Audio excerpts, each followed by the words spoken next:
Hotel family, how are y'all today? We're glad that you're here. We are live in People TV, open studio with Dr. Sebi. Of course, most of us know who Dr. Sebi is. If you don't know, I wonder why. We talk about our great ancestors who left us legacies and allowed us the opportunity to be, if you will, blessed by those who come along to say that we have grace, that we still can get our bodies right and get our minds right so we can be healed. Now, I use the term healed very loosely because our brother doesn't like to say he heals, and we understand why he's not taking that credit, and we respect that. For those of you who may not be familiar with our brother, I'm going to be very verbatim about it because it's important and it's very, very necessary to take note of who he is and what he has accomplished. He's a pathologist, herbalist, biochemist, and naturalist. He has studied and personally observed herbs in America, Latin America, Africa, and the Caribbean. And has also developed a unique approach to healing with herbs that is firmly rooted in over 30, I believe it's more than 40 years of practical experience. He was born Alfredo Bowman on November 26, 1933. Let that sit a minute so y'all can do the math. Go ahead and add up how many years we talking here. In the village of Ilanga in Spanish Honduras. He never attended school, not even kindergarten. Instead, he took cues on being obedient to the possession of life from his beloved grandmother, Mama Hay. Sebi's mother left her young son with his grandmother to obtain work in another town. His early days of play and observations by the river and in the forest, coupled with guidance from his grandmother, afforded Sebi's foundation to be obedient to the truth in his later life.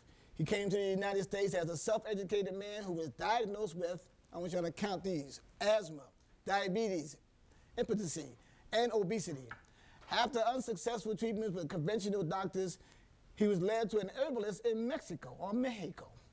Finding great healing success from all his ailments, he began creating natural vegetation cell food compounds geared for intercellular cleansing and the revitalization of all the cells that make up the human body. Inspired by the personal healing experience and knowledge he gained, he began sharing the compounds with others, which gave birth to the Usha Research Institute, Dr. Sebi LLC, and the Usha Healing Village located in La Ceiba. How you say that? La Ceiba. La Ceiba, Honduras. Well, that's all in writing. He don't read, he don't use books. That's right, give it up. Somebody's got it. My brother said he don't read books, he don't do all this, somebody got to do it, right? So we just did it, from there, but there's so much more that we can share with our brother being here. But Dr. Sebi, thank you for being here in Atlanta with us. Thank you for allowing me the privilege. Oh, wonderful. It was a beautiful, beautiful event last night, at the Georgia World Congress Center. I mean, most of you were there or here, and we're all live in People TV studios, so y'all let them know you're here. Again, tell them to let them know you're here. All right.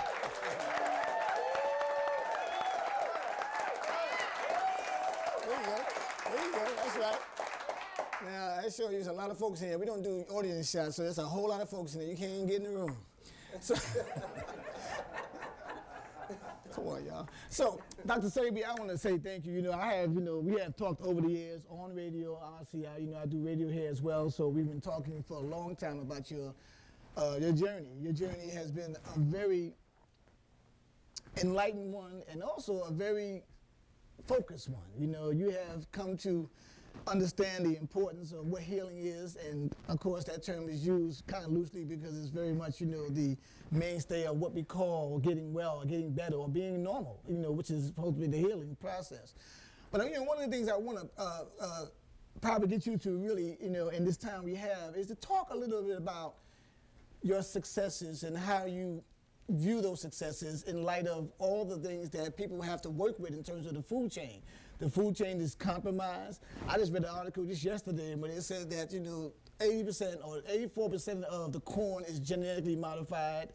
The soybeans are genetically modified. Everything is genetically modified. But you was giving us information before they even started doing genetically modified. We were talking about the foods were not good for us, period, much less if they were genetically modified. So maybe you can talk a little bit about your journey and your successes, and where do you think we are right now as you continue to allow people to be introduced to your way of transforming or transitioning out of diseases? Not so much my way, the way. Because I am a recipient of the way also. And last night, as you mentioned, last night was just a surprise to me, and it was for the audience, because I was talking about things that I wasn't prepared to talk about. I didn't edit that in my head. That came out later. I had something altogether different. But about the success rate, the success rate depends primarily on the philosophy that I follow, or the arrangement that I follow. See, when I came into healing, the understanding of it, I saw where there was allopathic, there was homeopathic, there was Ayurvedic, there was yin-yang, there was the macrobiotic. But what I noticed that nobody was healing, but they had all these systems.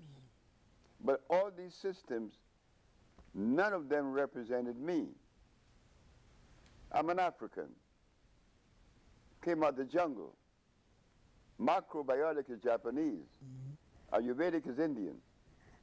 Yin-yang is Chinese. Homeopathy is European. But I'm an African. You mean to tell me that God was drunk when he put me in Africa? And when he put me there, he didn't put all of the components that would support my life? No. Everything I needed was in Africa. He didn't put us there and say, well, I'm going to put these people here, but then I'm going to omit a component that support their life in Japan, that they have to go to Japan and get it. No. God doesn't arrange things like that. The Japanese has what they need, the Eskimo has what he needs, and the black man has what he needs. But why is it that being an African, I have to practice the modality of others? Because I have lost my ways. So what I did was to recognize that black woman in the jungle. She had the answer. It seemed as if though, when I talk this way, I'm not connecting when I talk about a black naked woman in the forests of Africa. Yeah? But she's the one that set the standards. She's the one that raised the bar. She's the one that lives in an alkali environment. She is the only one where there is a history showing that she didn't have a doctor, and she didn't have any medicines. She didn't have any hospitals. Why?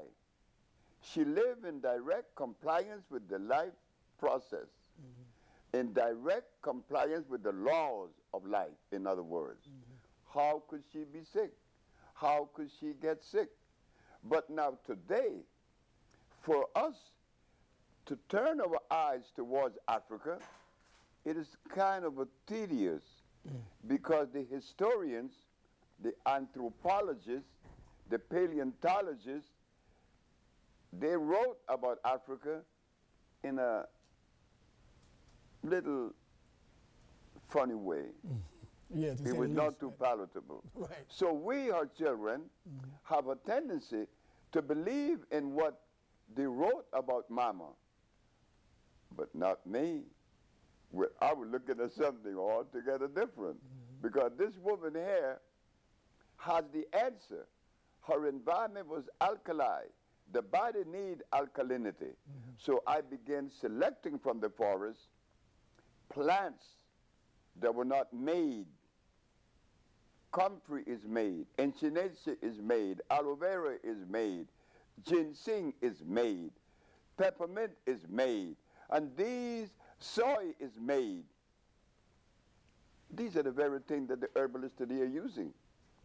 Well, I didn't do that because I had help along the way. Because I too was indulging in reading these books, these herbal books. And what I found one day, I read Ivan Kirkegaard, the Russian, Indian Herbology of North America with Alma Hutchins. Then you got Myers, and then you have Christopher, then you have Culpeper, then you have Hipólito Rodriguez, then you have Jethro Claus. And I look at all these books, and guess what? They all have the same prescription. Something is wrong. And I want to, because I think one of the things you have said over the years that always sparked my interest, and I felt, that it was so logical. And you talked about Imhotep and how we like to brag about Imhotep being the father of medicine. But you also pointed out that that shows when we started getting sick, well, who was the first one to be sick? You know, and the reason why we had to have a father of medicine coming out of Kemet or Egypt is because we were the first ones to introduce sickness into the world, right? By the time we got to Egypt, we were sick.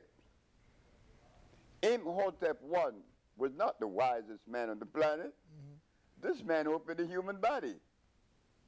If the human body needs to be opened, it will have a zip on it.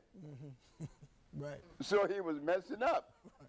So any incision But the Greek who went to Africa and saw the African swinging on trees, never getting sick, he watched them, that they were never sick.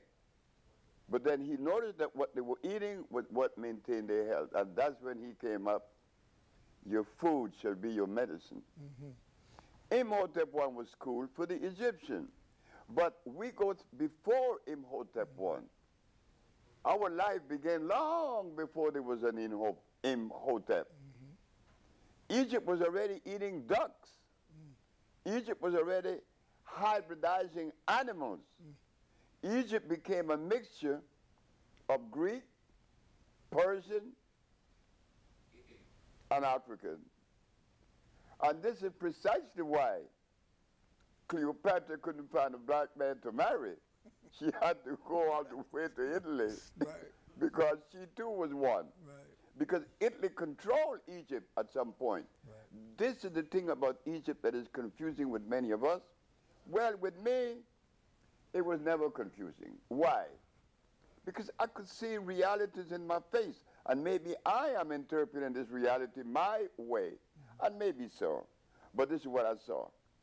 In 1972, every brother in Los Angeles, under the leadership of Dr. Joseph Ben Yochanan, they were going to Egypt. And I was saying, now what are they going to Egypt for? But they were flying to Egypt. And then when they came to ask me, Brother Kamal said, why don't you go to Egypt, Dr. Sebi, or Sebi? I said, for what?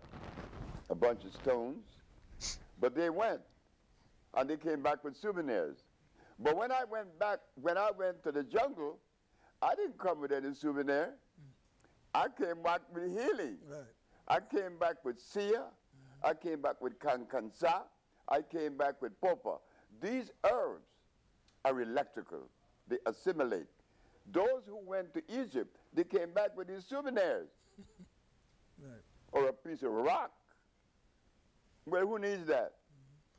So let's talk a little bit about your capacity to intuit what was the best herbs, you know, and how you went, when you went to the jungles of the motherland, you were able to tap into that which was necessary for things to help the body to rebuild itself. And that's a gift. I know you can't teach that. You know, you don't know how. This is a natural inclination. You know, but it's really interesting that, you know, that we have this sense that, you know, we go through these curriculums and academia to try to figure out how to become herbalists and botanists and things of that nature, when the reality is that if we are innately engaged in that which is our life work and purpose, and we are obeying cosmic law, then we're able to determine what is our role and how we do that, and things come to you as opposed to you going to it. So was that part of what happened when you were able to go and get a sense that, you know, if you look around us and look in our, you know, habitat, that everything was there for us, you know, to support what we have when we fell victim to Western civilization and its diet? You know, that was something that, you know, it was a natural inclination, right? You know, I never look at it as us being a victim. What occurred had to occur. This thing that we call slavery, that wasn't slavery. That was something that had to occur. It was something altogether different. That's a good, you know, because point if to it make, wasn't supposed to occur, it would not have occurred. All right? As simple as that. Now, as for me, having the ability to differentiate between what should or should not be, well, I got that through a whole lot of help. I was born in Central America, and I remember seeing certain things. So when I came to America, I began comparing what I saw as a little boy with what was now. So I could see that there was a difference. Then being with these black people in New Orleans and in California, I began to develop a different sense of communication with things. But this is what I did. When I would go to Peru or I would go to Colombia, I would go to the marketplace and I would ask the woman in the marketplace, why do you use this herb? And they would tell me. I would go to the marketplace in Africa, why do you use this herb? But they would give me these empirical, historical documentation. Well, guess what happened? I would catalog the herb, bring them with me, and send them to Lancaster laboratories, asking them to tell me what is the active ingredient in these plants. Right. And if that active ingredient doesn't associate, doesn't connect with the disease that they claimed that they were using it for, well, I know that they were in error. But guess what happened?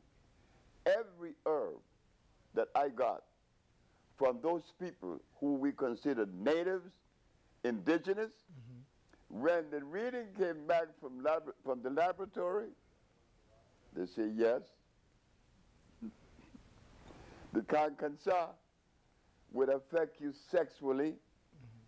I don't care how old you are, but it has a high concentration of zinc. The other one, which is the Sia, they said it has a lot of potassium phosphate. I removed a tumor for Michael Jackson's son's head. Then the other one from Peru, the one that is called the Condurango. The woman said it's good for your blood. Well, the woman in Honduras got cured of leukemia. But how did they know? I had to send the herb to Lancaster Laboratory because it is the leading laboratory in the world when it comes to biological or biochemical research. How did they know? You know how they know? Just like the gorilla know what to eat. The gorilla doesn't have any nutritionists.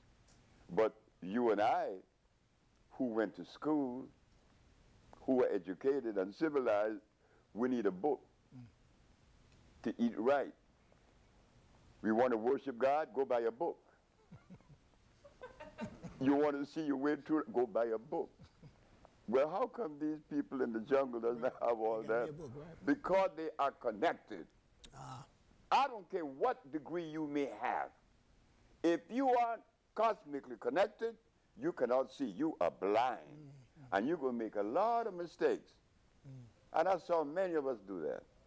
You know, and it's interesting that you say that because, you know, we talk about us being people of the sun and naturally and harmonically we are connected to nature and we really supposed to be tapped in, and we are in large part. A lot of times we have to shut that down, and we have to really resiliently resist what we already know because we actually are trying to assume another culture because we think that because we're in Rome, we have to do as the Romans do, or because of our condition, we're forced to take on those things. And we're afraid to go back to mother because it has the connotation of what we have now left as being something that was savage. You know, we were taught that, you know, that it was savagery. But the fact of the matter is that those who kidnapped those from Africa in divine order, as you stated, knew well that if he kept you far away from that which is your mother, that you will find yourself lost and astray. And I think one of the things that you said that makes a lot of sense is the fact that when we first were kidnapped and captured, the capturer didn't, and the enslaver didn't say pack a lunch. You know, when he took us far away from that, and then we got here, and then we began to start to consume, for biosurvival reasons, we started to consume the food that they were eating, just so we can survive and sustain ourselves. Now we're at a point where we have to now come back to ourselves, and you're talking about a lot of the foods that we have grown up on, and I'd like to talk about some of the things that you have really somewhat shocked a lot of people, particularly when we talk about it in New York. I was in New York when you made the comments on carrots and people wanted to run you out of New York. and they cursed me out. Yeah, oh yeah, I was there. I don't know, but at that time I ran a health food store, and we were the only one that was really saying that that was a very powerful position to take. And then we begin to do our own research and say, you know, well, he has a point. But the point that I wanted to make is that one of the things that happens is that how we do each other, you know, in terms of when we feel that something is not conventional, you know, we automatically taught, because we've been teaching all along, that the best way to move toward anything is to take what seems to be logical, like carrots seem to be logical. Potatoes seem to be logical. You know, I mean, why aren't they natural? They're vegetables. Why aren't they natural? But if you really look at it, then you begin to see that it's problematic for the body because it's starch, and it creates a lot of problems in the body. But when you were in New York, I wanted to make sure people know that, you know, it was a lot more to your making a decision to shift the way that you were allowing yourself to think, is to say that there are people who actually will literally make you an enemy because you're now threatening their livelihood. When you were in the States and you had that case in 1987, and one of the things I think is important for everybody to know that it doesn't really come out. And I think that when Dr. Sebi talks about this landmark case in 1987, you know, he just brushes by it, you know, like it's not really significant. But it is very significant. It's very significant because it's a landmark case. That landmark case also allows for you, as maybe one of many, who could say categorically, if you wanted to, that you cure. You know, and they can't touch you because of that landmark case. So, you know, cases, when they go into the Brooklyn Federal Court or Federal Court, they are now used as precedents for moving forward. And no one will stand up and say, well, I'm with Dr. Sebi, because he already has proven in federal court that you can now say that you cure these so-called incurable diseases. And as a result, you have been land-based, you have been, you know, criticized, you have been ridiculed, but at the same time, the evidence is in the results, and your results have been successful. One of the things I want to ask you to speak to in that light is what was your capacity to maintain your sense of focus in the face of all that controversy? Because it was rough. No, it wasn't rough at all. No, it wasn't? Okay. Look, and I could see why you said that, and it must have been rough to many people, and it seemed that way. But when I am asked now, you are the second person to ask me that question, and guess what? It was recently that I really saw the case and I got scared. 30 years later, right, okay. If I was conscious, fully conscious, of what I was doing in 1988, we wouldn't be here now, right? It wouldn't have been done. Right. Because I've been scared. Right. But I was on a vibration of life that I was focused on one thing, and don't talk to me about anything else. So it was that I was driven there. I was taken there. It wasn't on my own recognizance or my ingenuity or my scientific ability to dissect and analyze. None of that. I don't do that. Fearlessness. It was just that I was on the vibration because I was put there. Right. After the case was won and the verdict came back, I still didn't feel it until about 6 months ago. Wow. I said, oh my God. But more than that, I didn't win for me. Right. It was a victory for the people. I win for us. For the people, right. We, the black people of the world, have the right to select for ourselves a modality that complements our cellular predisposition. That cannot be denied of us. What we did prove in 1988 is that the only therapeutical approach that is complementary to our biological structure is the African biomineral balance against all the yin-yang, the macrobiotic, the Ayurvedic. Man, I don't want to hear that because I know that they're wrong. They're using starch and they're using lactose. And that's, you know, indicative of and also very akin to those cultures that actually are utilizing it. They utilize it for their makeup, and they're doing They're right. Right, and it works for them, but it doesn't work for us. But one of the things that's important about this case, because I was one of those who was in the courtroom. You couldn't even get in the courtroom for that matter, because the courtroom was so packed. But the point is that, you know, the people who were there wasn't observers. These are people who were confessing and giving testimonials of the healing. And not just by saying he healed me, like, you know, the Jesus of Nazareth, but trust me, it was like that. people were coming in with all manner of diseases and with proof of what they had from the homeopathic. That's right. And they would say, this is where I was after the cellular cleanses, this is who I am. And they couldn't help but deal with the facts. And so I'm saying, you know, that was just astounding, but you didn't get the same type of press you got, you know, in condemning you. It was ugly. Oh, it was horrible. You know, in that sense, because they were trying to make sure that you didn't get the worldwide press that you needed. But it's interesting that when the judge, and I said this to the people before we got on air, the judge was a woman judge. Ann Pellman. And oh yeah, right. After it was over, and the verdict was, of course, in the favor of truth. She said, before y'all leave, make sure I get some of that soul food, you know. And, yeah. Am I lying, Dr. She Sebi? became my patient. One of the That's clients. correct. One of his I best saw clients. that today. I'm telling you, and that's a powerful thing. It's a powerful testimony and testament to what you represent and who you are for our ancestors. Can we give it up for that, y'all? Yeah.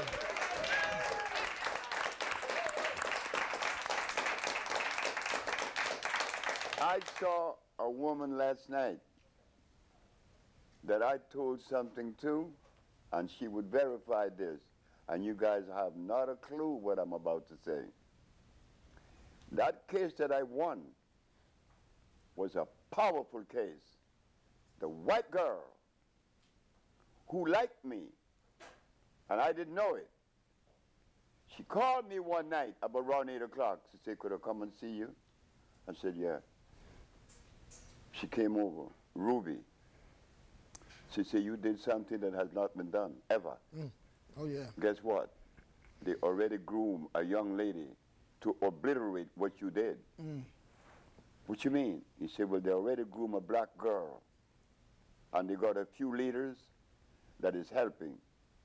And guess what it was? When I won that case, a week after winning that case, what was the most publicized news throughout the United States and the world? Tawana Brawley was raped. Oh, yeah. I told Annette. Black America never knew that. Tawana Brawley was never raped. But they smothered Dr. Sebi case. But even though they put a lid on it, they couldn't contain it. But I knew that Tawana was lying. I knew that. Annette knew it. I told Annette a week before, all the leaders in America supported Tawana Brawley. Ask them, who raped Tawana Brawley today? They said, I don't know. Well, what was the noise about? The noise was about covering what Dr. Sebi did. I already knew it. But I had a mother then that was alive, and she said to me, look, you did something good, but you're by yourself right now. And it wasn't time. It's time now. This is the time. Now's the time. Well, I will say that that's a startling revelation in terms of those parallels, because you are exactly right. That was around the same time that did occur, and there was a lot of controversy around that. And so, but to stay on track in terms of what really was taking place, because subsequent to that, you went on, and this is a lot of things that, because of his humility, he'll talk about people who has come to experiment with your cellular cleansers, but don't want to tell nobody that they're doing it, you know. And one of the cases that I always find fascinating is the Teddy Pendergrass case. I don't know. Teddy Pendergrass? Yeah. Now, are y'all aware of Teddy Pendergrass? Yeah. And y'all know that. I mean, y'all, of course, the crew knows. But let me just do a brief overview of that, you know, because you and I had this conversation many years ago, and it was startling to talk about the fact that all know that Teddy Pendergrass had a tragic accident where he was paralyzed from his neck down to his feet. Only thing he could do is move his mouth and his head. He found out about his wife, found out about Dr. Sebi, because, you know, he's buzzing all in Hollywood. You know, I mean, he's coming down to the people, but he really is buzzing all in Hollywood, everybody. Everybody know about who he was. So the case that I find fascinating is that Teddy Pendergrass, at that time, couldn't do anything with his body. His body was totally, you know, disabled. He came to Dr. Sebi, And Dr. Sebi, you know, in his humility, and I'm going to speak more for him because he's modest about this, you know, that he didn't even at first charge Teddy Pendergrass. Now, he knew Teddy Pendergrass had money, so he didn't, you know. He just told Teddy Pendergrass, here, you know, you pay me when, you know, when it's over, when you finish. That's what I did. Oh, yeah, and sure enough, Teddy Pendergrass started taking the compounds. And the way he determined that he was doing well is not just because he began to, you know, started feeling pain. And when he was feeling pain, he began to say, there's something's wrong with this because he's feeling pain. Now, just keep it in mind, y'all, that he couldn't feel nothing previous to that. Now he's even feeling pain, so now he is now questioning because he has in his ear Ayurvedic. I think he had an Indian doctor in his ear who felt. You remember that? Oh, Deepak Chopra.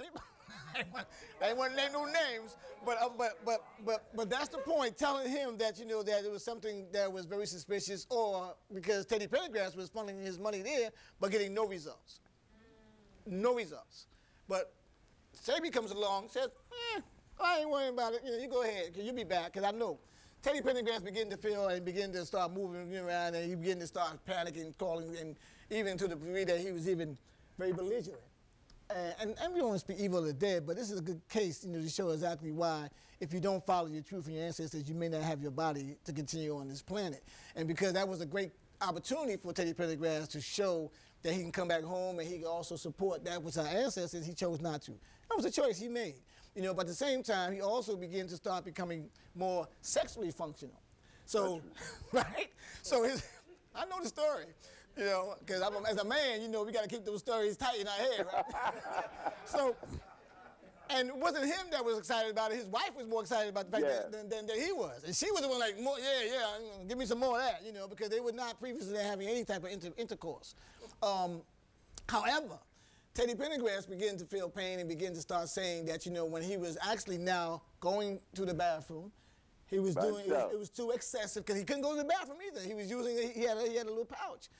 It's kind of gross. I know y'all getting visuals and stuff, you know, but keep it up, right? So, and he began to not go through this process of feeling that something was wrong because he kept going to the bathroom. He didn't want to go to the bathroom. Now, mind you, you only go to the bathroom when you have to. I mean, if it ain't there, you ain't gonna go, right? So now he's going to the bathroom, removing all the mucus and the sludge out of his body, and he's beginning to now feel again.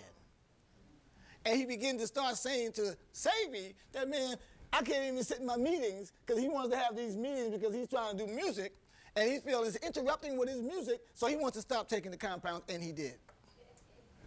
Am I accurate? You're 100% right. And so, as we know, at the end of that story, you know the end of that story, right? Teddy Pendergrass is no longer with us. But the fact that, you know, that we don't have enough respect to recognize healing because we don't know what healing really means because we're so busy thinking that we can't do it when we look like each other. And this is one of the things that's embarrassing. I can go so far as to say Michael Jackson, I can go on and on. And there's those who are still engaged in using the compounds because they know it works. Eddie Murphy being one of them. You know, I know that for a fact, that he's also a client, you know. And these people don't talk about it, you know, as Lisa did. And Lisa was getting about to do something that was going to, you know, really take us to another level. And obviously, you know, we know she's no longer with us, unfortunately. But that's part of, you know, your journey. Your journey has been the proof of the pudding. Not just, you know, projecting it or speculating about healing or removing things. You did it basic. Get rid of the mucus, your body comes back to its alkaline state. Get rid of the acid, it comes down to the alkaline state, and you begin to start functioning again. Most did not don't want to do that because of the inconvenience, you know, it comes with taking all that stuff out of your body. That's my commentary, my spiel, y'all. I'm a little soapbox. So you gonna give it up? So, facts are what they are. But I really want you to, I mean, you have to have a resilience that you have, and Dr. Sebi, and we give thanks for your spirit, you know, and your sense, your knowing, and how you move about. Where are we as a people when it comes to that? Because if all the food is being compromised now, and it's literally compromised, before it was compromised because it was just bad for us because it wasn't our DNA structure, but it's just now totally, you know, being utilized for the purpose of industry. What do we do? How do we move in a way that will allow us to get back to our natural selves and our healing selves? That's a good question. That's a very, very good question. Because if we're going to make a transition, then how are we going to do it with what? That is why last night I mentioned the $200 million project. Right. That we could begin to provide ourselves with the necessary food, because they are out there. Mm-hmm. You got spelt out there. Mm-hmm. You got amaranth. You got also the quinoa. We have all kind of greens. We could begin to change the diet and modify the cooking thing. We could do it. We have the components. The components are there, and there are sisters that knows how to prepare the food. Like Chef Aki, you know she's very, very good. Yeah. Oh, yeah. Okay. Oh, yeah. So she could begin to help us make that transition from where we are to where we need to go. The foods are there. They are there. We could connect with Africa. Africa is growing a we call like fonio. Fonio is one of the most healthiest grains in the world. Okay, we could begin to import that. We could begin to grow the chata ceniza. Spell that fonio. Spell it. How you spell it? Fonio, F-O-N-I-O. Fonio. Y'all got that? Yeah. All right. Y'all got phones. Fonio. So, With an F. F-O-N-I-O. Right. So in Honduras, we are buying land like 1,000 acres to grow the chata ceniza. It's the natural banana. Starch less. A cereal for the children and for yourself. All these things we have in the $200 million project. We're going to do it. And the timeline on that, is there a timeline for that? Timeline? Yeah, on making that happen. Making that happen, Yeah, we say by the end of this year we would have all the money in place and doing it. Right now we're building the Lisa Lopez Culture, Science, and Art School. You know, complementary medicine. Right. And you say that because you owe a great debt to her because of her coming and giving you the love that she has and also the healing that she provided for you. You mentioned that last night again, you know, that were it not for her, you know, she came to you and said directly, as the mother does, you know, that you needed the healing. Lisa Lopez, you know, TLC, this so y'all, if y'all some of y'all a little younger. But Wanda, her mother, sold me a piece of land. You could say giveaway. With the agreement that we would do something there for children and for the community. Right. That was, that was the condition. That was the condition, huh? Yes. Yeah. I have to comply with that. And I'm glad because Lisa was a wonderful person. And she was in Honduras when she met her tragic death, That's right? correct. Right. And she was there working with you at that time, you know, and helping. And she was getting ready to go and let the hip hop community, or her, you know, to know about the importance of the cell food, the cellular, right? And unfortunately, we lost her. We can, you know, we conspiracy theorists. I don't know. I don't trust nothing. You know what I mean? But we got to be able to say that everything is divine order and help something to spare her something else, because sometimes we can't do it, you know, while we're on this plane. Her, you know, her life is really an important one because she was shrouded in controversy. They tried to make her out to be some type of, you know, crazy young sister because of her, you know, relationship, you know, with Andre, whoever he was, you know. But her spirit was so deeply connected to what it is to heal that she was very much regimented on the CMOS, you know, and everything else that she was preparing it, and she was staying, you know, at the Usha Research Institute. She were, and she went into a stage and a level of life that we all saw her transition. She saw it. She mentioned it. She was in another vibration. That had to happen. Yeah. She was beautiful all the way to the end. She told me I was sick. Told me I needed healing. And she was right. She brought an energy to the village that improved the village. Bumped up the vibration of the village. She was very good. I miss her very much. Lisa Lopez, Lisa Left Eye, left her mark. And we're going to do something for her in the village. In her honor, right. So we give it up for that, yeah. That's good. Right. But you have a very good memory. Oh, yeah. You know, I take you remember it very well because when Teddy Pendergrass' feet was hurting him, that was never supposed to happen. Right. Why my feet hurting? Was it hurting last week? You know, but that's the ignorance. You know how ignorance is really. He didn't know. He didn't know, right? Ignorance means to ignore, really, because you know he was ignoring the fact that he was actually on his path back, and he probably couldn't fathom because he thought that he may have been stricken to that wheelchair the rest of his life because that's what they tell us, that these things are incurable. They don't realize that you need to go inside or in and see you are able. That's a word sound, y'all. Take your time and do the alphabet. You know, but the point is that it's always an inside job. You know, and I think that what you provide for us, not just to sell you the food itself, but the state of consciousness has to go with that too. You have to know that you can transform any disease. That's you know, right. the kidney disease, all these things they got us thinking that, you know, that you have to be tied to a machine the rest of your life. You know, all that is, you have to bunk all those myths, Dr. Sebi.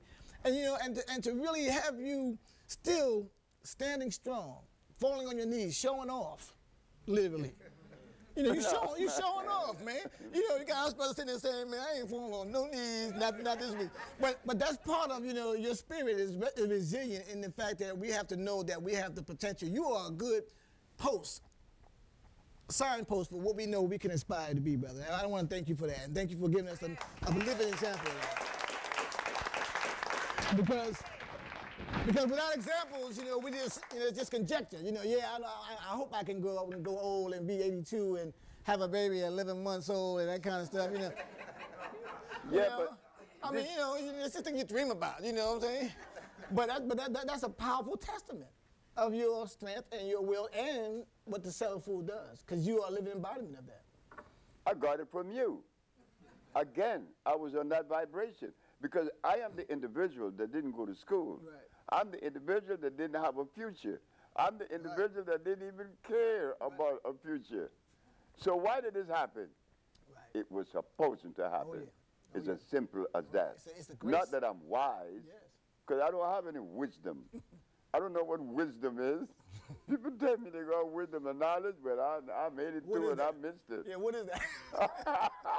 What is that? I don't know what it is. It sounds sweet though. It sounds good, something good to have, but you know, at the end of the day, you know, you can't produce what it is based on proof, based on results. You gather information. Right. You store it. Right. Then you recall it. And use it. That's not wisdom. But why do I have to store information? Right. When I was in the jungle, I didn't have to store anything. Right. I was connected. Right. I just acted. And I was on time. Now, I have to read a book. Oh, look, so many calories a day. And I need these enzymes. Oh, and what about my protein? Protein? Right. What's that? Yeah, what is I don't protein? know. Does protein really exist? Does it really Protein? exist? Yeah, what is that? That's a word. It sure is. And everybody thinks it's existent. It doesn't exist. When I asked Dr. Steinberg at the Washington Pediatric Hospital, Dr. Steinberg, you said that I didn't give a kilo stout and a protein. I don't know what is protein. Do you? She said it's one of the 19 amino acids, the building blocks of life. Well, they have these very arranged philosophical answers for you. Oh, yeah. I said, ma'am, Very arranged. just cut to the chase. Right. Is it electrical? Right. I don't know. You I do said, it. well, look, hold it. Right. Protein is your premise. Is it electrical? And you don't know. Why do you ask? Because the human body is electrical. Right. Body electric, right. The human body is electrical. And the food has to be electrical. You call that chemical affinity Right. for assimilation or digestion. That's why I asked you that, Dr. Steinberg. You know, So you always got to do the pH test. what's that? The pH test has to be always applied. Always about 7. Right. But they never talk like that. Right. They always tell us pH balance. Hey, cut it out. Is it acid or alkaline? Right. There's no something in Right. between. Right. It's not black. So it's I black and asked white, the right? doctor, Dr. Steinberg, since you don't know what protein is, what is sickle cell? Oh, sickle cell is a disease that black people got 10,000 years ago because the blood went through mutation. I said, I am more confused. She said, why? Because my brother, Dick Gregory, was trained by your brother. Right. Everything Dick Gregory knows came from your brother. And he says that God gave us sickle cell to fight malaria. You tell me now that it isn't God, it's mutation. Well, I'm going to tell you something right now, Dr. Steinberg. Sickle cell is neither God nor mutation. It's a deprivation of iron fluorine. This woman didn't know what to do. See, we not doing independent research, they could tell us anything. And we have to accept it. But not now. No more. Enough is enough. We have the answer. Well, we have the answer. We always had the answer. We are the answer. But we didn't know. I'm not smarter than you. I'm not smarter than anybody in this audience. I just happened to be one that was spared to get the information to bring it back. But the information is mine. It's already coded in your DNA. It's been there. Or you just Because you recognize it. Right. When you hear it, you recognize know it. Right. Yep. I mean, you feel it. You That's right. You feel it. You feel it, knows it, right? Because you have it in you. Right. Well, you know, I mean, and that's a good point to make it also in terms of us, you know, ignoring some of the things that we naturally or innately know is because we're so busy trying to stay with the popularity of something as opposed to dealing with what's really coming up. So we lose a lot of our capacity to resolve a lot of our issues in our tissues because of that. Right? Because all these issues are buried in our tissues, and all we got to do is ignite our DNA, and it will remove all of those things that we have been somewhat tied down with because of our thinking is in the way of our reality, right? Well, you know about our thinking is European. All of our thinking is European. That's right. You know, but that's okay, because that's who trained us. Right. But guess what? If the conditioning was so effective, why this message is creeping through? Why do we have this message now? If the conditioning was as effective as they want it to be, we wouldn't be having this conversation right now. That's right. That's right. So that means that we should appreciate that we are in grace. Right. That there is, you know, an answer, and we don't have to get, if you will, pessimistic about some of our conditions. Even if we talk about political, economic, or socially, we have to just stay focused. That's right.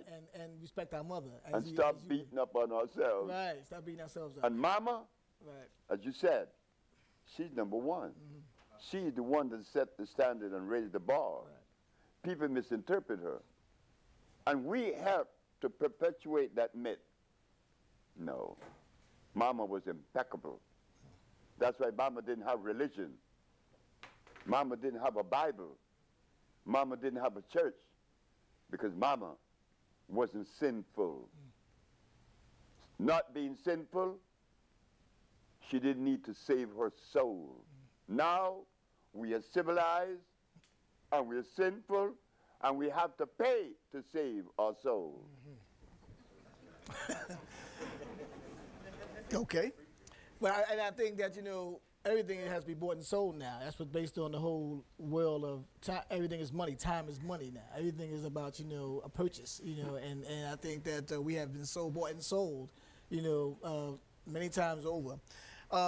Let's do this. Let's do this. I know we have probably, I don't know how much time we have left. You know, maybe my producers will tell me. But I think that we should talk about diseases in the way that you do so prolifically. And that is, you know, if I said to you, Dr. Sebi, that I have issues with my kidneys, I know there's only one disease, right? And you know, and you're already proven You that. remember that? Oh yeah. So when we look at you know, the levels of diseases in the body, how the body actually takes on certain deleterious behavior, because, you know, now your kidneys are overworked, or they're not working properly, or they're being, you know, but then we go and we have to go to these places where they say you got to be on dialysis, you know, and then you're tied to a machine maybe the rest of your life, you know. Now you have to go and get yourself cleaned out, as they say, you know, and then put the blood back in. And talk about that, you know, from the standpoint of cellular memory and cellular food and cellular retardation, maybe. How is that, you know, so in such, you know, that we are not even able to show, and you have proven it, that you can transform and turn around what they say is a disease that can't be turned around? You're referring to dialysis? Yeah, dialysis, right. I go to Raghunanda. He's the best example yet. Washington, D.C., 1983. Fairmount and 13th Street by Vince. Raghu came. I've been on dialysis for 5 years. Could you help me? I tried. begin the treatment. 2 months later, Ragu is urinating. Ragu is urinating, and he is happy.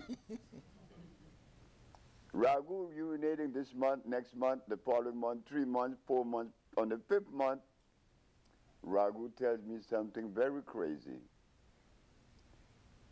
Ragu asked me, Sebi, I want to go to the ashram in North Carolina. I said, Ragu, the ashram, I think that's Indian, isn't it? But you're an African. What you going to do there? Well, you know, I'm a Krishna. I said, but a Krishna being an African, being a Krishna? You mean to tell me that an African need India to save himself? I said, do me a favor. When you get to the ashram, don't eat anything that the ashram has to offer. If you do, you're dead. Man, Ragu thought I was joking. Ragu went to the ashram and started packing it in. I didn't see Ragu for 3 days. On the 4th day that I saw Ragu, it was 4 o'clock in the morning. There are train rocks at my windows. When I look outside, it's Raghunanda. Sebi, Sebi. Ragu is dying. Ragu has swelled up like a balloon. Ragu didn't believe me. You see, Indian food has polymers that makes up curry, which is very dangerous. And he's coming from a situation that was very, very, very heavy, very stressful. Ragu died 6 o'clock that morning, showing us that we, the African people, we cannot eat Indian food. We cannot eat Caucasian food because our cellular predisposition was not designed for those things. But nobody came with the truth to us. They take advantage of us. And we being vulnerable, we allow it. We allow it. So a regimen, if one is on dialysis, a regimen of obviously changing your consumption habits, obviously your diet has to change maybe drastically. And you have to stop, continue to internalize or intake, a sensible diet. Right. But now, what does the formulas do? How does the herb specifically know to go to the kidneys? I gave Ragu a composition known as Focus Versicosis. It has potassium iodide, it has potassium bromide. What that does is to go into the kidneys and begin to break up all of the crystallization in there. And calcification, man. That's right. And clean the villi. And there goes urine. And it revitalizes the kidney simultaneously. But the body is going through stress and is weak. But you will be able to recover from it if you continue on the diet. You have to maintain a certain diet, an alkali diet. It happened with Miss Emma Wright. Right, yeah. Remember her? Oh, yeah. With the sickle cell? Yeah. In 60 days, not one cell was sickle. She went to California, and she started packing it in, and she went in a crisis. We have to understand that there are food designed for us, for our cellular structure. So, as we look at this picture tonight, who love us? Who have shown love for us? Is it that they're ignorant, or is it that they just don't care about us? Well, either one. We found out that whether allopathic, homeopathic, Ayurvedic, yin-yang, they all failed us, but the African biomineral balance. And it happened so, it is ours. And also, even the invasion, because you said about cassava, we eating a lot of cassava, eating comfrey, all those things, where now has been imported into Africa to the continent and actually now becomes a part of our staple. But that's not our staple either, cassava. No. Right. And a little boy, 12 years old, said something to me that was so strange. Dr. Kweku Ando took people to Ghana. And in Ghana, they had a class. And the little boys in the class, the little boy knew me personally.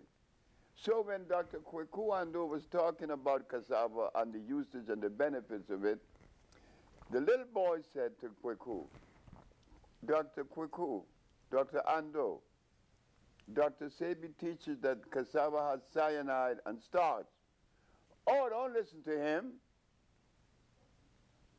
Why would that message be afforded? No. So what I'm seeing, that Bolingo has raised the bar, and we have to live by a new code of ethics, because we have been, well, we have not been as responsive to our needs that we should have. But we're growing. I would have liked for Dr. Kweku Ando to take a different position. I'm not saying that he was wrong or right. I'm not saying I'm right tonight, because I'm growing. Yes, we cure AIDS and sickle cell and blindness. That doesn't mean you know everything. We're growing. And to know everything is to know nothing anyway. That's right. Well, I mean, I think that, you bring a great point in terms of us being able to be more patient with each other. I think that that's a problem that It's we important. have. It's so important. It's essentially important. And you have proven that over the years, I remember you said a little while ago that everybody's right. Everybody is right. So, you never get into a point of having to have this polarity conversation about trying to prove yourself right, because that can kill you, trying to prove yourself right, but at the same time, we all have a destiny that we all should be tied up into, that destiny of us reclaiming our position on this planet as Africans. I like the way you allowing this thing to flow. I like the way you allow this thing to flow. I'm telling you, when I go up, Because you allow the information to flow out. Oh, yes. I've been interviewed by many, many times, and they put these barriers and they twist things around and they confound the message. Tonight, you let the message flow, something that I've never experienced with many others before you. Yeah. You are. But yeah, well, you said it, that it's time. It's time for the message to flow, and I'm just right on time. Right? You on it. but I say that in all due respect, and I'm humbled by that, and I appreciate, the acknowledgement, and only compliments of yourself, and I'm not saying that, just to try to patronize you, because you are very much of an established icon in our community, and I love you. I've been loving you ever since I was in New York, loving your spirit, and, I can say that, as you talk about divine and cosmic law, I always knew this was going to happen. This had to happen.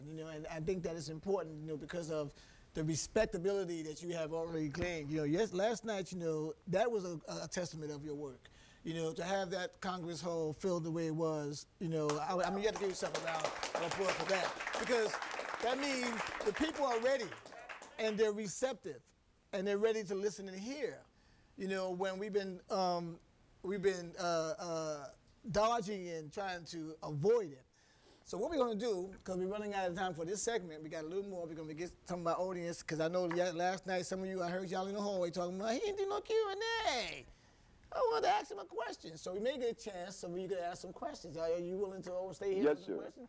So we're going to take a quick recess. Y'all can get up and get the blood out your butt a little bit. All right.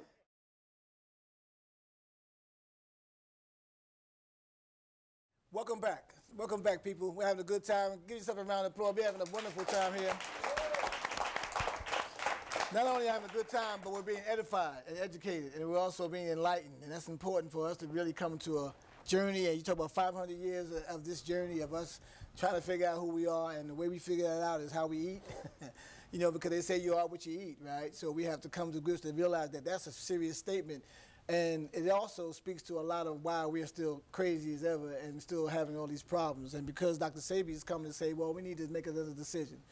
We need to, make a decision as an acronym for MAD. If you're mad at something, make a decision. Change your path so we can be able to get back on as pathologies are, because pathology means the study of your path, right? So when you're sick, you know, you have a pathology, that means you have to study your path. I know Dr. Sebi said this language is not ours, it's not, but we can make it work, and we can know that there's some spells in that bad boy. So we just need to know that when we learn the language, we have to use it in our best interest until we learn our own language or language that we left. What I want to talk about quickly before we go to Q&A is something that stood out for me as well to show that gave me more confirmation, because I already had enough that you were on the right path. But when you begin to speak about our Olmec, Toltec ancestors, and that is so essential because it's coming, out of Mexico. You know, and what they have done to prove who we are right now and why we should be the way we ought to be, because they're the ones that really has the answer to a lot of the issues that we have now in our communities, because they held on to the sacredness of our sojourn. This is why, you know, Professor Ivan Van Sertima talks about that they came before Columbus, and he talks about the Olmec civilization over here in this side of the continent, not just Africa, but, you know, to show that we were everywhere, and we are everywhere. But you brought out something yesterday. You were talking about Mexico, and Mexico, we know we talk about the old Mexicans, right? The original Mexicans, right? That's what old Mex means, right? Talk about them in terms of your relationship to that, because you said Mexico was so critical, and that's why they always talk about the Mexican and immigration. Y'all think it's something that, you know, is not what we think it is, but there's something more sinister going on about why they don't like Mexicans and why they don't want Mexicans here, or why they're trying to have this border discussion. And, you know, it's something always deeper. And every time you listen to somebody like Brother Sebi or talk about Brother Professor Ivan Van Sertima, we get reminded that there's something about our ancestors that we don't really know. And they're closer to us than we can probably even fathom. So talk about, you know, that to the degree of Mexico and its significance and the Olmec, Toltec, and Zapotec. The Olmec society was a highly ethical society. It wasn't a society like Egypt. Egypt was a confounded society. It was a society that was built with Greeks, Persians, and Italians. Egypt was not like Mexico. Mexico was thoroughbred. This is why today the descendant of the Mexican has a level of integrity that nobody on the planet has exhibited. Not even the Egyptian in Egypt today exhibit that level of integrity. These people didn't eat corn. They didn't eat wheat, the Egyptian did. They didn't eat cows. They didn't eat hogs, the Egyptian did. The Mexican ate what they call teocinte. When I get home with Marina tomorrow, the ladies right now in Honduras is making some tamales out of teocinte. Man, can I come? Sure. Can I come? Of course. Oh, I'm going out of here. Look. Make me hungry, man. When I go to Mexico now, I always face people that is going to share a level of integrity and morality that you never found in Egypt today nor yesterday. And don't talk about the pyramids, because the pyramids in Mexico, you could put the Egyptian inside of them 4 times. Yeah, 4 times. Right. You understand? Oh, yeah, very much so. But the Mexican people are so humble that you would never get that from them. They, and they alone, are the only people on the planet that is cosmically in tune, a Mexican. Right. No Egyptian, no African, a Mexican. And to prove that, when I was sick, I went to black herbalists, I went to Chinese herbalists, I went to white herbalists, I went to Arab herbalists, I went to Mexican, 90 days, I'm here 52 years later, doing what that man said I was going to do. When I was 30, I was impotent. The Mexican said, if you listen to me, you will live beyond 80, and you will make babies in your 70s. I said, you out of your mind. I can't have sex now. How could I have it in my 70s? He said, are you going to listen to me? That you do not find in America today among the healers. There aren't any healers in America today that has afforded to anyone that level of healing. Alfredo Cortez did it 52 years ago for me, and I'm sitting back, and I'm waiting for brothers today to show that. No, they sit back, and they begin to criticize. You don't have you don't hear the Mexican doing that. You know what? I am known in Mexico, Ecuador, Colombia, Peru, by millions of people.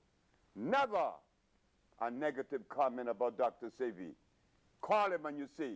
But in America, the kryptonites, the urban kryptonites, instead of respecting their mama, they chose to violate their mama. Because when Dr. Sebi won that case, raising the standard and setting the bar, what was they supposed to do? They were supposed to come to me to share with this scientific endeavor. Right? Did they come? No, they didn't. Because the healers of America today that are black, they are the ones that are compromising the health of the black race. And the white man knows it. That's why they agree with them. I would agree with them too if I was a white man. Because they're writing books. And they're talking nonsense. But they are not doing anything that complements the human body. You understand? So the Olmecs wasn't built on the same foundation as these healers that we have today. The Olmec healer, listen to this. I go to Cuautla Morelos, a beautiful place in Mexico. I said, what is that? He said, that's Tila. This is Damiana. I said, may I have a kilo? He said, no. I said, why? No, the man is bare feet. The man is bare feet, selling herbs in the marketplace. I want this herb. He could make money off of me. The man said, no, I'm not going to sell you this herb. I said, why? Your license plate on your car. I said, what does my license plate on my car have to do with this herb? He said, everything. Why? It says California. And the best Damiana in the world come from California. If I tell you this, I'm not being truthful. That you will not find among the healers today in the black community. They do not have integrity. So I dismissed them. Look what they said. They told his sister last night when she asked them, how come Dr. Sebi isn't part of the urban kryptonite? Because you guys aren't healing anything. He is the one that's healing. How come he's not part of it? But what the sister didn't know, that a black healer preferred to die than to live the truth. They are lacking of integrity. That man did not sell me that herb because he could not betray himself. This is the level of integrity that we at Bolingo is constructing today around. We are not going to allow that. I don't care who you are, whether you're my mama or my sister. If you ever make a mistake by telling someone something other than the truth, you're out. Because you have no business doing that. And this is what we are plagued with. We are plagued with people who have yet to behave in that manner. Mexicans, they are number one. They has to be number one. And incidentally, they are the only people on earth that eats a natural food as a staple. Okay. All right. And I think it's important to point out, you know, that when we talk about the Mexicans and their stature, Man, they're beautiful. the stature, you see how short they are. You know, the Olmecs, you know, were also short Africans, as they say they were. But, you know, when the conquistadors came and they invaded, that's when they begin to see exactly how they used to, you know, impose themselves on what we see now to be Mexicans as well. So the spirit of who they are is actually rooted in the DNA of Africans. They collaborate with me right now. Because they know who they their father just introduced me to an herb. Right. That there aren't any black healers in America that knows about these herbs. But the Mexicans came and said, hey, bro, this is what we found. See, look. Boom, boom, boom, boom, boom, boom, boom. That's beautiful. Then I would go to them. Right. I said, did you know about this? No. We're boom, boom, boom, boom, boom. And we put them together. And we come up with a little product. Why? Because we collaborate. I don't get that from the healers in America. They talk things about me and they say things that are not too favorable, not too... But that's well, that's part of the sickness. That's part of the indicative of us being okay. sick. That's what it is. They need some viento or something. You know, That's okay. Now, they got to but pay look for what it, they though. did. Right, they got to pay for it, though. When they took the position that they took against me, Right. you know what they showed? Arrogance. Right. Disrespect. Right. Because if I set the bar or raise the standard, Clearly you have. and they're going to offer America a substandard, you know what they're saying? I don't give a damn about my people. Right. That is exactly what they're saying. Right. Because the people need to decide. The people will be your testimony as to who are and how official or authentic or how legitimate you are. It comes from the people, right, people? Yes. All right. So, well, I mean, with that being said, I think that, you know, it's always a sad commentary. I think it's our story, you know. I mean, that we've been, this story that you're telling now is the same story that's got us in the thing now. And it's really not complicated, Dr. Sebi. It really is about us just making the shift and having a code of ethics. I know you're right. I know you know. Code of ethics, right? And you also know that the Olmecs were black. Oh, yeah. I know you know. know. Oh, yeah. And the Mexicans are proud of that. Oh, yeah. And they Look made at that big lip. No, yeah. And, you know, and I want to tell you, now that you say that, you know, now that you brought me there, because they are, you know, I study under the Olmecs in terms of natural time and cosmic law, because they're the one that actually brought the natural 13-moon calendar and calendrics to the world. So the Mayans not necessarily was that. It was the Olmecs that were the parents of the Mayans.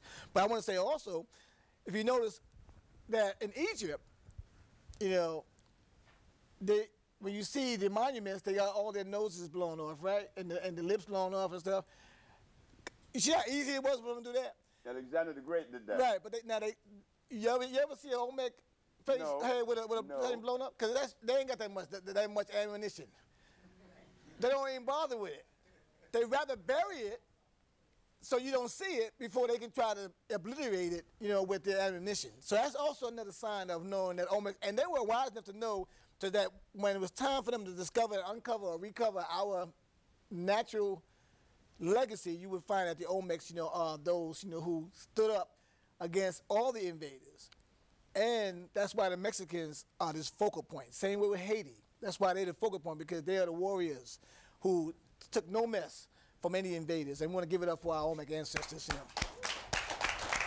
Thank you. But I think as we say that, and we say that sitting here, and most of us don't even know our lineage, you know, to that, you know, and our heritage to that. We don't see that. You know, and we don't see it to the degree that we don't realize that we have a connection to them, to the degree that we can really claim that, as opposed to everybody want to claim the slave story. I bet you I can do a survey right now, and most of us would probably think that all of us came through a slave period or the Ma'afa, which is not true. So the point is that, are you doing any research to find out what your heritage is and who are your ancestors, so you can be able to have a sense of definitive knowledge as opposed to speculation about assuming that because there was a period of our Ma'af or the slave period that we all was not necessarily coming through that lineage. And if that be the case, what is your role, because you now know that? And what do you do with that information? You don't do a juju dance.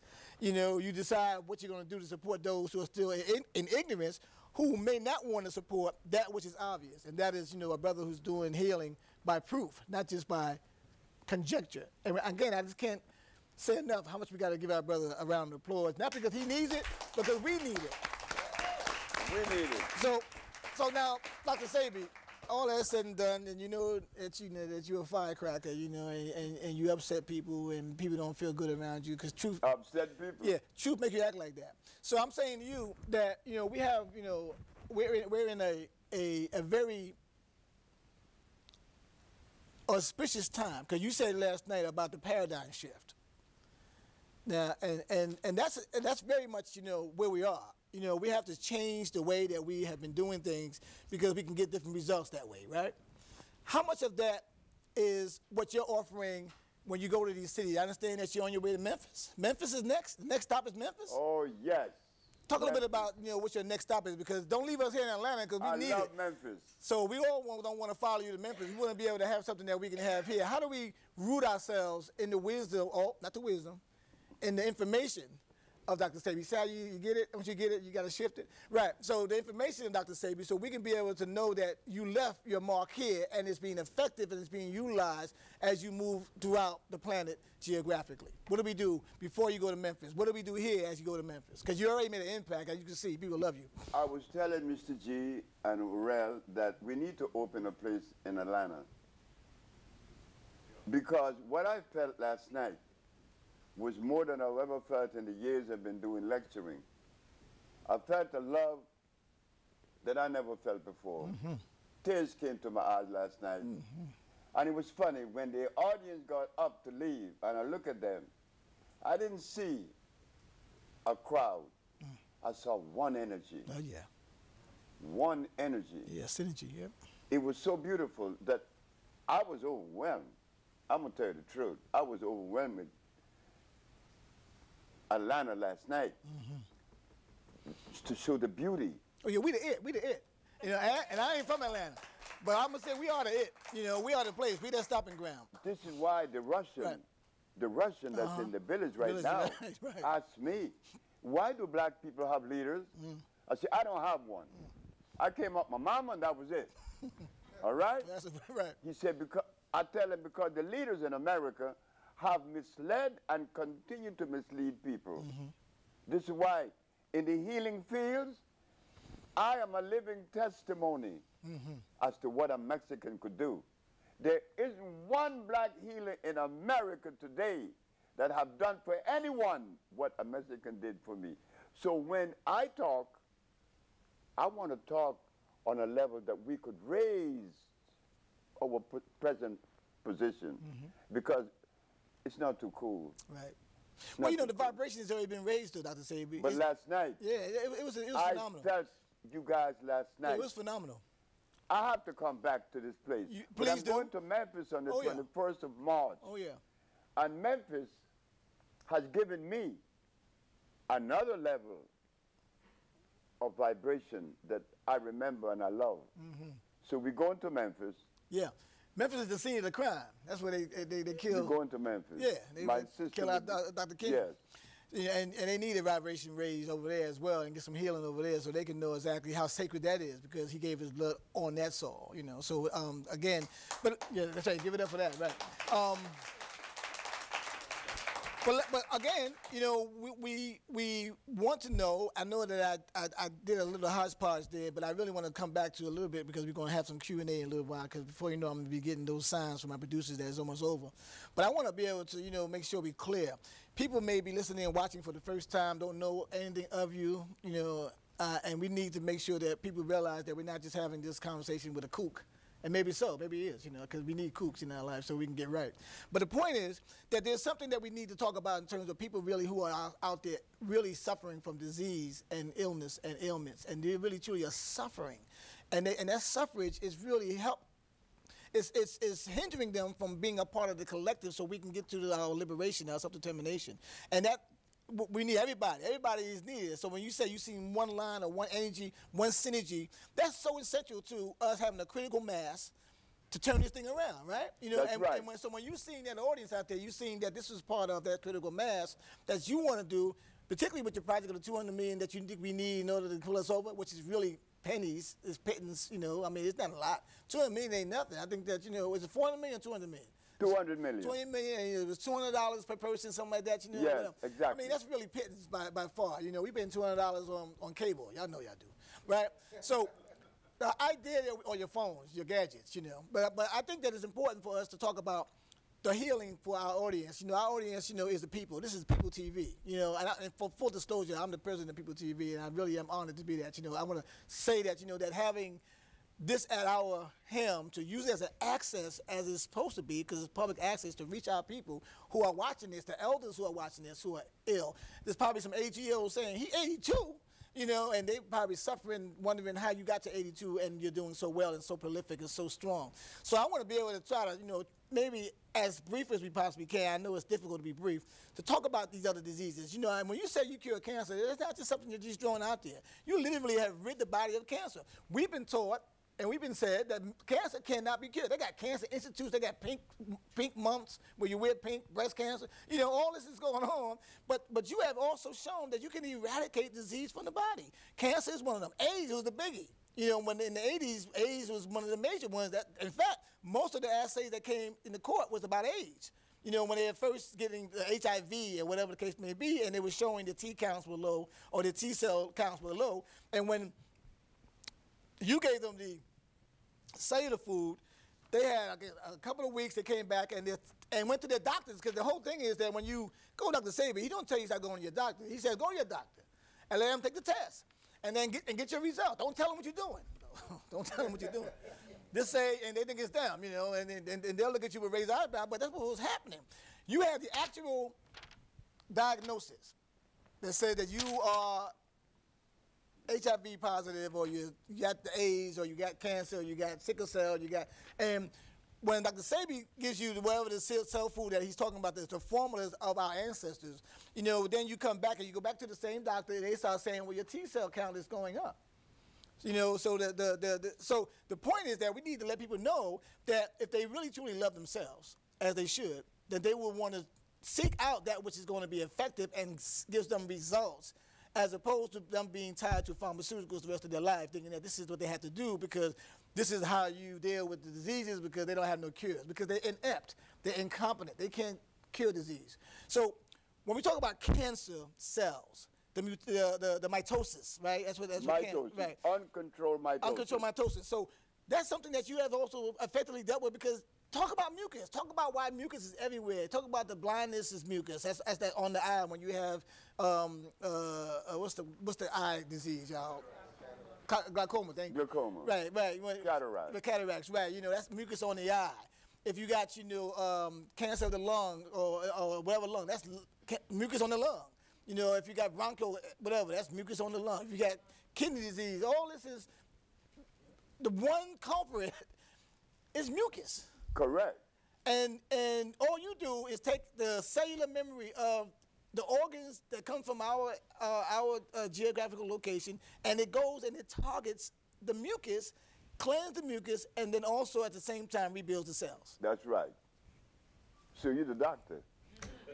I really had a question, but it was a question, but never got to the question mark. But you answered. Yeah, I did. I asked my own question. The answer is in the question, right? But it's beautifully done. Yeah, but I'm saying that's just like, you know, it's logical. You know, it's not really something that's complicated if you just think about what you're talking about. Because most of what we eat acidically, or whether it be, you know, mucousy, it's all about things that's piling up and laying on these organs, hindering the electricity. Because that's what mucus does. It breaks the body from continuing to fire the electricity. Right? I mean, I just, you know, I study. You should join the urban No, y'all can't afford me. Y'all can't afford me. No, hell no. Yes, you put me over there. No, you you ain't should gonna do join them.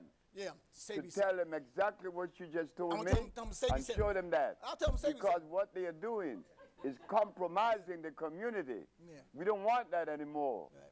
I hear you. I mean, you know, if you're an elder, if you tell me to go over there, I'll go. I'll be, you know, talking about infiltration. I know how to infiltrate. In the best interest of our people, we need to learn how to do that too, right? So the point is that, yeah, you're right. I think that it's important for us, you know, to stop playing the games, stop derailing, and anybody who is antithetical to our issues of moving forward can be suspect as being a provocateur or infiltrator or a hinderer to our liberation.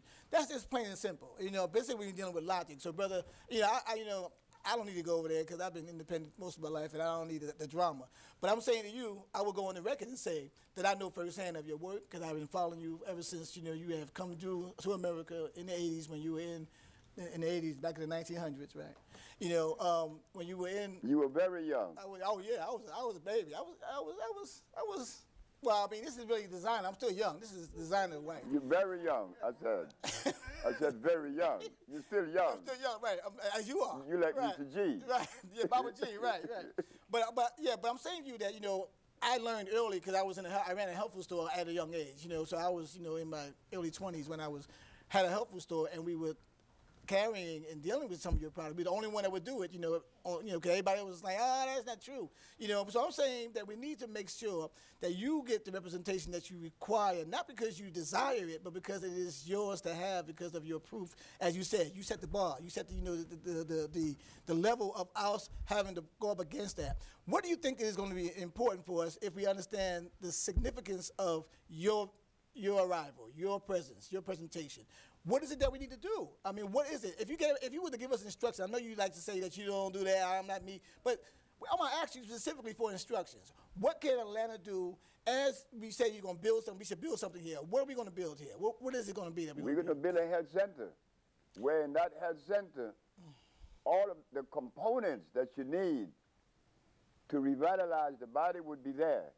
The food that you need to eat would be there. We grow our own food. That's right. They would be right there. That's why Mexico play a very important role. Right. I could go to Mexico and get teosinte. I could go to Mexico and get a plant known as estafiate. The herbalist doesn't know what that is, but it is a rewarding piece of material. I could go to Mexico and get the lily of the valley. The only herb in the world that has 2 active ingredients. These are the things I'm going to share with the sisters that we are selecting to be the representative of the African biomineral balance. Because I repeat it now, I'm not a healer.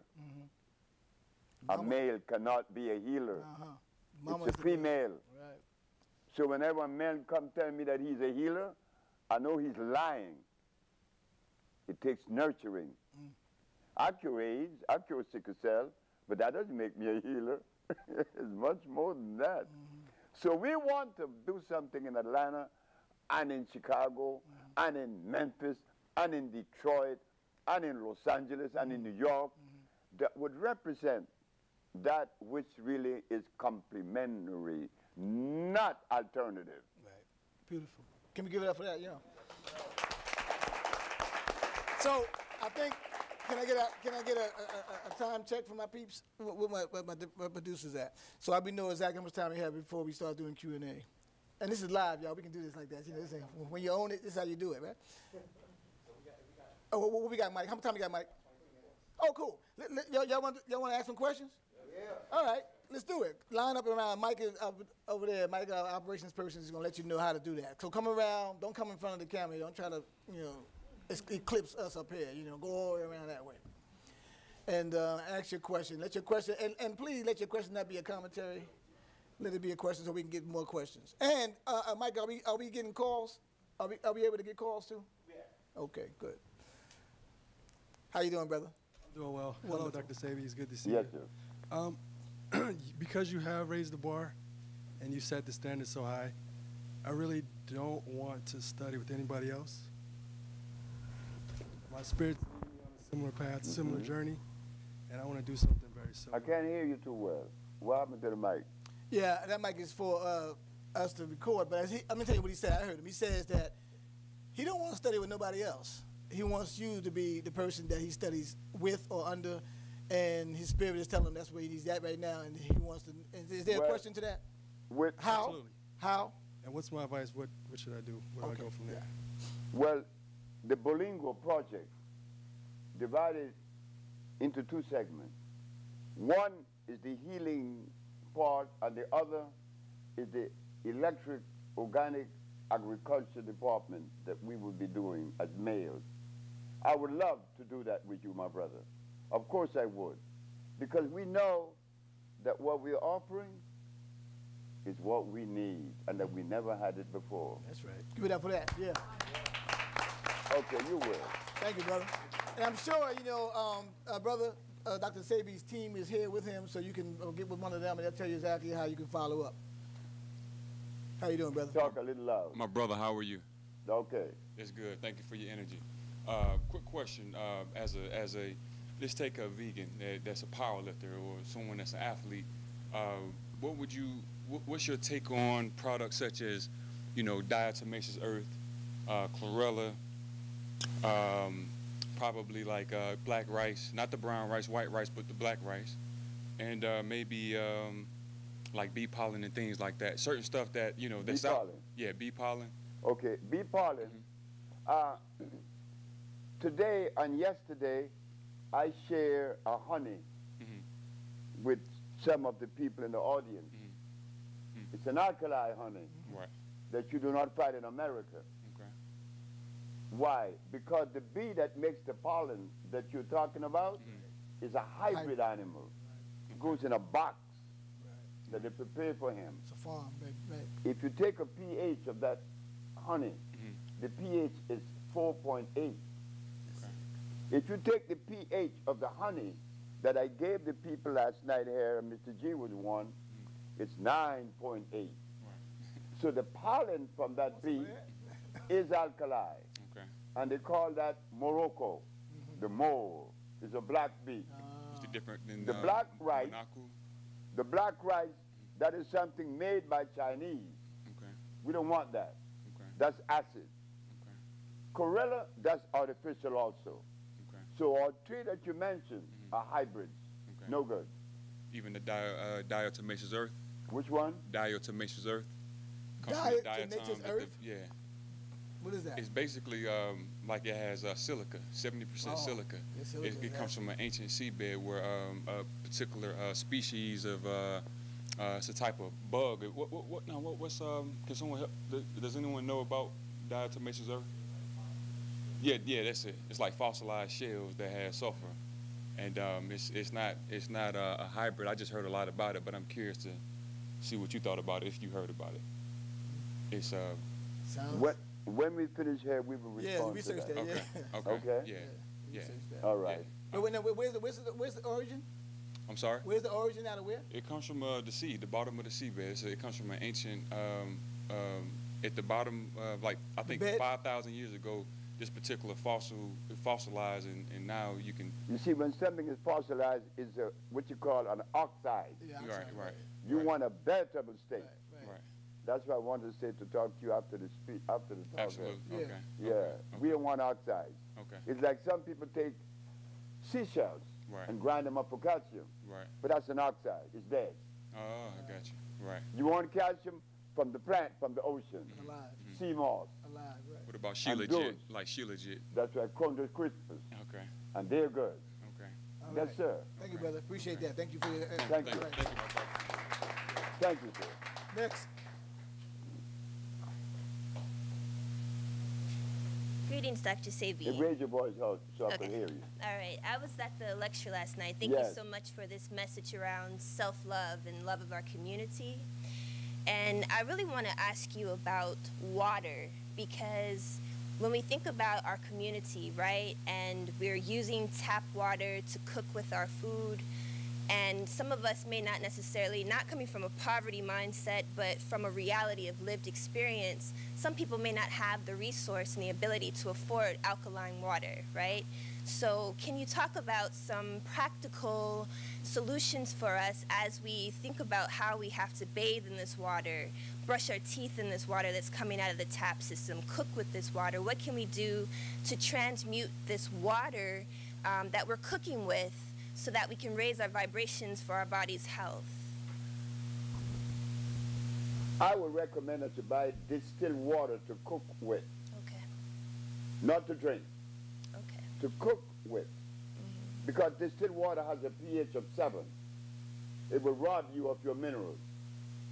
To drink the water, the glacier is good. Perrier is good. Anything that is done by Mother Nature, if the alkalinity is being obtained through a process of osmosis, it's no good. It will injure you because they have done it mechanically. You want nature to do it.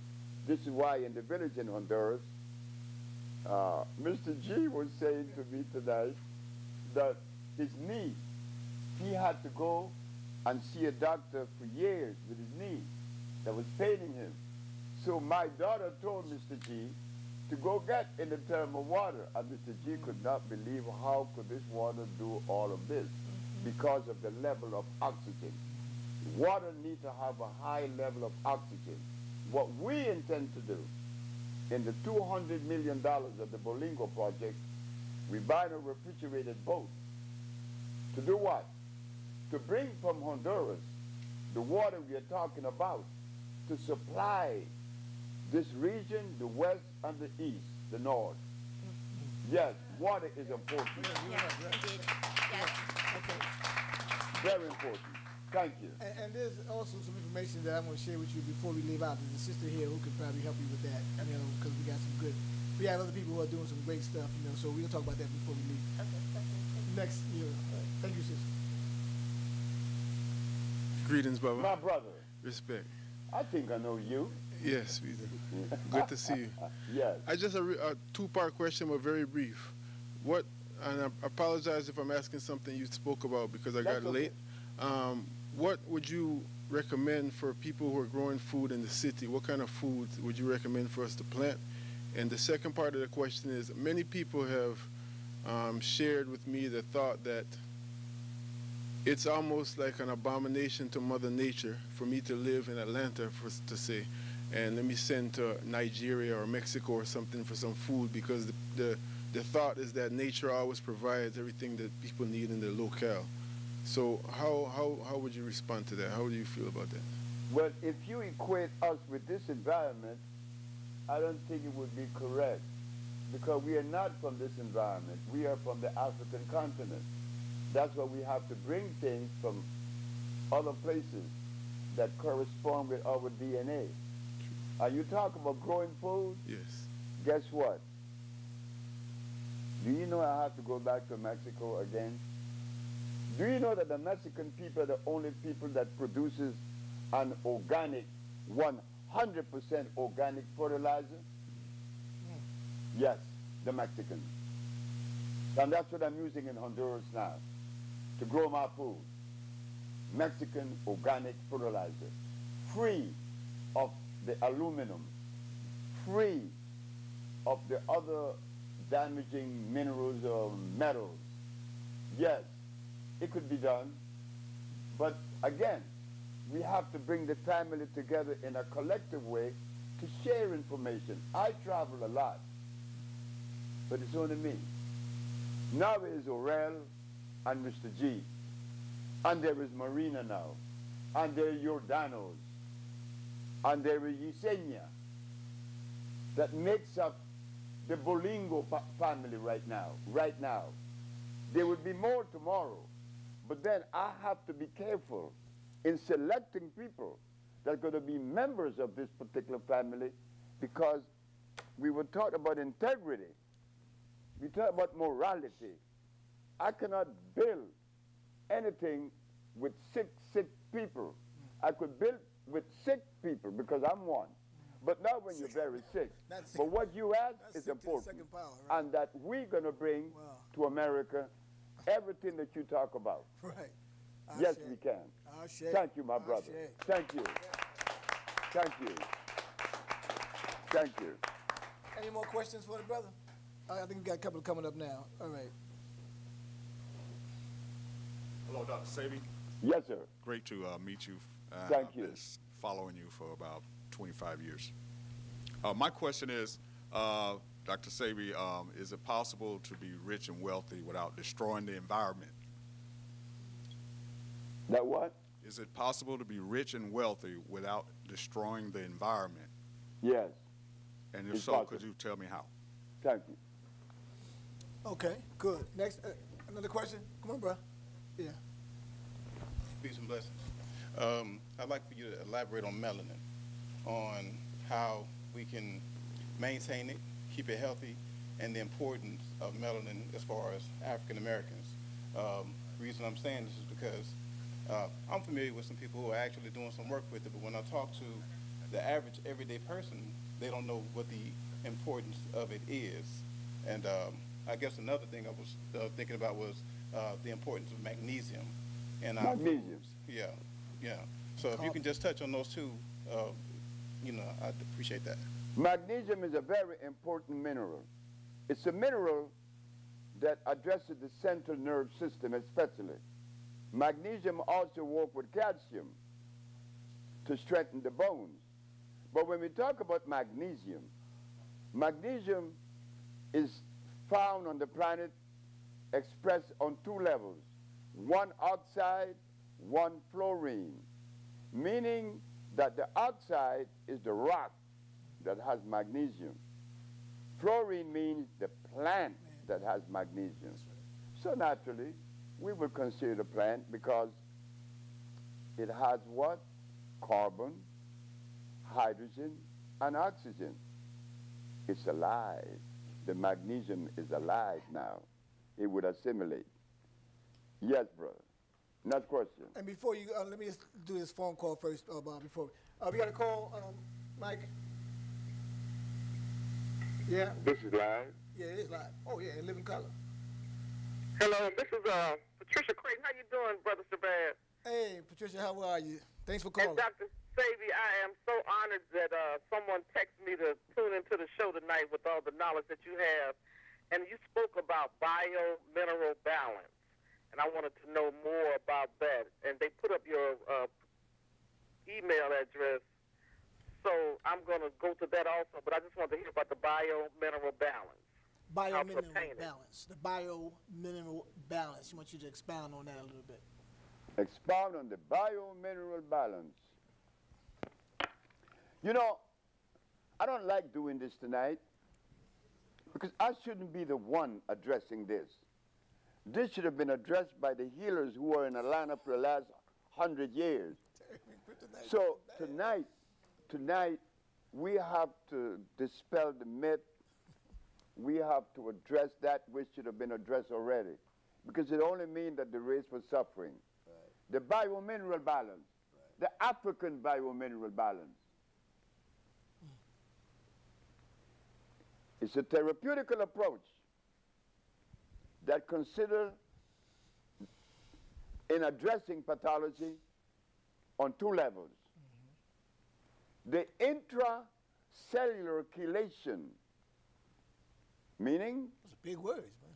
We are going to clean not only the cells, we're not only going to clean the organ, but we're going to clean the cells that makes up the organ to ensure that the organ is properly taken care of and will function for the rest.